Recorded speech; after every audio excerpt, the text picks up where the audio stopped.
The gain of attacks by bandits in the northwest intensified, leaving their trail, bodies, arson, and displacement of citizens in southern Kaduna, the hotspot of Britain's clashes in the state. 10 persons were killed, while many houses were set ablaze. In Niger State, dozens of people, including security personnel, were killed and many houses burnt in fresh attacks in Galadima, Kogo, and Kogo communities in Shiroro local government area of the states.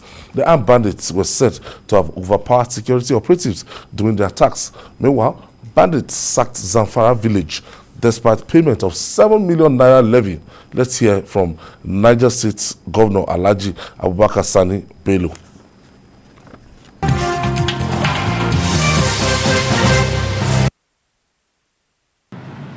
Right now, as we speak, we have at least 7 local governments under siege by bandits. We have so many communities that have been deserted. So now, are we going to talk school to the victims? They have far more problems than schools. They are fighting for their lives. And that is why it is very important for the federal government, the state government to come together and deploy the necessary resources to address this situation. We can't be taking out of school children when we have not been able to secure lives and properties. We can't. We'll just be telling lies to ourselves. We can't. The first thing to do is to ensure that people are comfortable in their homes and their children are safe to go to school.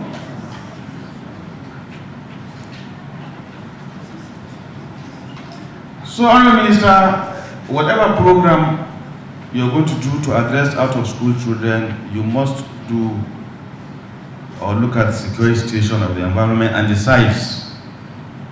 One of the reasons we're having serious security challenge is because of out-of-school children, especially the Fulani children, the headsmen's children that have not been to school. Investigations points to the fact that they are being recruited easily to join banditry. So, to address our security challenge, we must invest right amounts of money, huge sums of money, towards making sure that no child is left behind.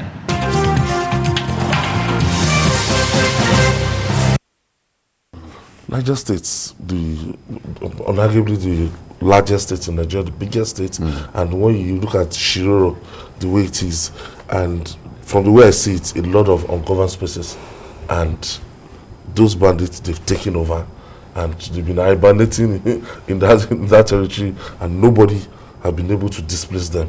Now we now have a big security threat in our hands. Yes.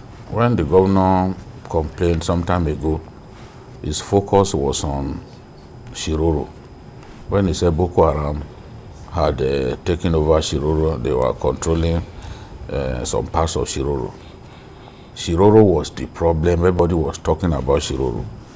But now we've heard from the governor that these guys are now, they are running rampant in 7 local governments. 7 local governments, that's worrisome.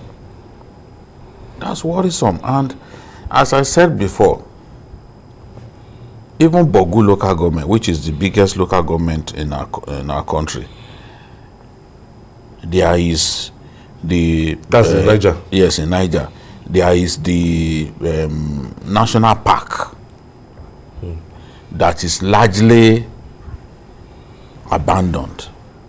The secretary to the government of Niger State was saying that they were making moves, Boko Haram was making moves to get into that national park.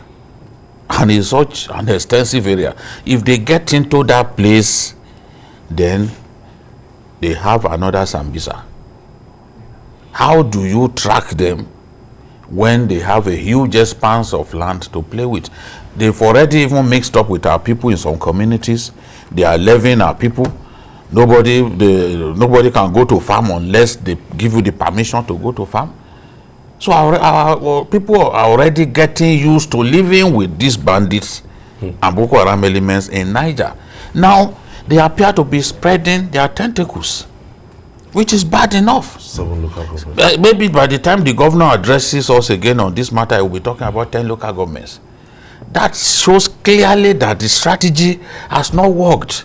The other day, the president talked about planning a major military offensive in Niger State. We talked about it here, and I said, see, you don't even announce that you are planning a military campaign anywhere, especially when you are dealing with this kind of people. And your state is can be linked by other states. So they will simply move to maybe Kaduna and other places that you can link up with Niger. We are even hearing stories that some of them are in Kwara now. Yes. That some of them have moved. There was a report that Truji or some of his men have even moved to somewhere in Kwara. It may not be true, but we must never think that, oh, it's not possible, because once they face fire in a particular area, they go elsewhere. And to be taking on the military, it's not the first time that bandits in Niger will go to army bases to kill soldiers, burn the army base. So they too are becoming more and more yes, and notorious in terms of their activities. They are not ready to give up this thing. So if it's necessary, they will take on soldiers. If it's necessary, they will kill soldiers. As we have seen in that report, that they killed both soldiers and civilians. So it's just terrible. And it's not far from Abuja. The governor has been warning that this place is not far from Abuja. Let's deal with this problem. Let's solve this problem before these guys move fully into the federal capital. So, Mojin, this is very, very frightening. Like, look at the video you're saying on. Just imagine a innocent motorist just coming. Yeah, those guys, they are having a free day, as you can see from that video, and the implications are quite grave, because now they recruit young men. Yeah. More young men are joining them. That was employed. Yes, there was the case of a housewife who was helping them with some domestic chores in one of the other northern states, to the extent that she was getting handsomely rewarded. She had to encourage our 2 sons to join them. Yeah, because I mean, it's as bad as that. Now, the implications for food, for the food supply chain are there. Farmers are no longer able to access their farms, and also the community. I mean, most people cannot sleep with their 2 eyes closed. Security issues. They can't go to farm. They are being made to pay different type of levies. Now they are from 3 local governments. They have moved to 7 local governments now. It's like they are expanding, and you can see they are quite happy. They are happy with their harvest. So I don't know what we can do to stop this. You can see that the governor is not happy from the way he was talking. It's like he's overwhelmed. He has talked about this severally, but it's like help is not forthcoming. I don't know, and to think that Shiroro local government is quite strategic. That's where we have Shiroro Dam, and if anything happens to that installation there, to that power installation, you can better imagine how many it's not less than 700 megawatts we can lose. I mean, and those guys, those are the kind of things they do. I mean, they want to do that. Yes. So this is something that the federal government needs to take seriously, because the police is not even under the state governor, talk less of the army or the DSS that can confront this character. So we'll join the governor to appeal to the president to, send more troops to Niger State, so that people can sleep where they can live happily there. Some people are even counting down to the, expiration of this administration because they are saying nothing will change. Because it's as if it's business as usual. We've not gone the extra mile. I've not seen the federal government, I've not seen President Muhammadu Buhari taking extra measure to make sure that it curtails these guys, the activities of these bandits. They are getting emboldened on a daily basis. Even if there are measures being taken, you can only assess the efficacy of those measures by the success on ground. We can't see visible success on ground. Because as journalists, we should report what we see, not simply what we are told. The journalist who is out to simply take a press statement and go and report, just as he has been told, has not done justice to his training. That's not how we were trained. You've got to check. What this fellow has told me, is it true? How many people have you spoken with? From what we see, the strategy is not clear cut, it's not discernible, and it's not yielding the desired result, because it is when these stories stop, when Governor Sani Lolo stops complaining, that's when people will know that indeed peace has returned to a state. But sometimes you read report progress is being made. After a few hours, you get report that they've attacked another place. And they have been technically defeated. This is not the kind of war that we should take lightly. We have to move in quickly. This was the same way we were dilly-dallying over Boko Haram until Boko Haram became the monster that it has become today. So we've got to help this governor.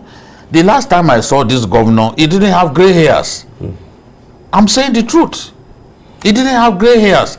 But you can see now, he's almost gray to the level of Fashola.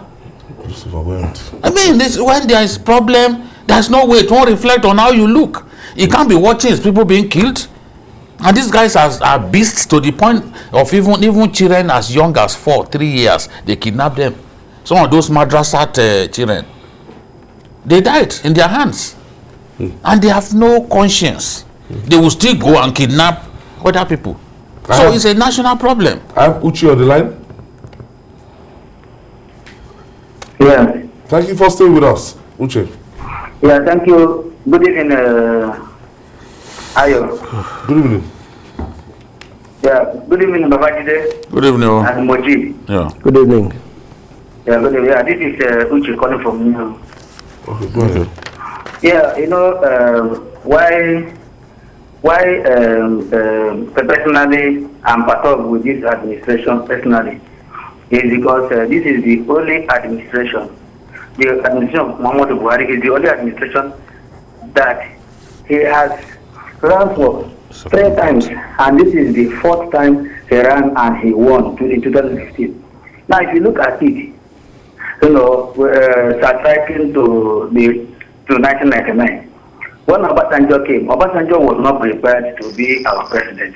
He came as from, he was in the prison and he was brought in. So also Yaradua was just picked by Obasanjo. And good luck was just fortunate because Yaradua died. Now he is the only one that was prepared to be a leader. And now he prepared very well, but he is the one that is failing woefully now.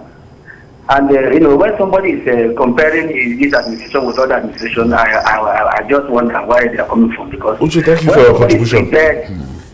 Thank you for your contribution there. We still have Kaduna, Katsina being attacked where the president is from. Katsina, that state is not at ease. Kaduna, in spite of the developmental stride of Nasir El-Rufai, southern Kaduna is not at peace. Katsina, the VP went to visit the mother of late Yaradua over the weekend. And the governor used that opportunity to tell the VP that the state is still under siege. And that is the state of our president, Katsina. Same with in Zamfara. In Zamfara, we have four opposing camps fighting for supremacy. And bandits. Abu Rabi, Galadima, and Mani groups fighting for supremacy in Zamfara. And by so doing, they keep increasing. If you have paid 4 million levy to a particular group, they will say no. You paid to so group, you have to pay to our group. So that is what we are dealing with in Nigeria. Katsina, Kaduna, Zamfara, Niger. Katsina, at least 12 local governments. 12 local governments in Katsina. Under a constant attack. I was reading about Basari local government. These were some places that I had gone to before. And the secretary to the government was telling me that Jide, some of those places where you went to do interviews, you can't go now. They confessed to me, you can't go now. Because these guys, and the funny thing is, some bandits will still on Friday go and attend Jumat prayers. And we will refuse to take them out. Remember, they killed soldiers the other day. They killed soldiers in Jibia local government, specifically Shimfida town. So how many times would they kill soldiers? They killed 18 soldiers in one day. Again, they killed more soldiers. It's like an abomination if you kill soldiers. I don't understand. If civilians, maybe protesters now should touch a soldier, the whole area will let's not even talk about it. Even if you go to the airport, Terminal 2, there is a signage that they put on the wall saying that if you you hit a soldier's vehicle with your vehicle, you know that it has grave consequences. But there is a company that has, I think it's an insurance company, they just use that analogy to tell you how much we fear soldiers. That a company can even design an advert this thing with it. Okay.